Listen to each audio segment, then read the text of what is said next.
کراچی جشن عید میلاد النبی صلی اللہ علیہ وآلہ وسلم کے سلسلے میں Sindh building control authority Karachi head quarter میں میلاد مصطفیٰ کمیٹی کی جانب سے director general SBCA Abdul Rashid Solangi کی زیر سرپرستی سالانہ محفل حمد و نعت کی محفل منعقد ہوئی۔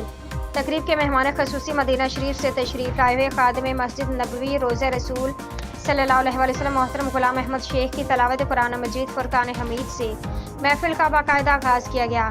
جس کے بعد ملک کے معروف نعت خواں قاری وحید ظفر کاظمی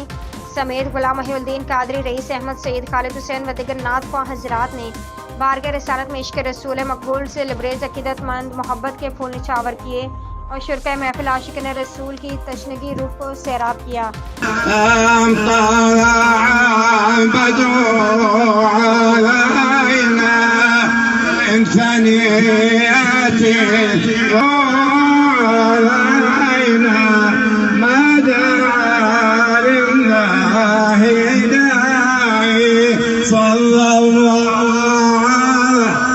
محمد صلی اللہ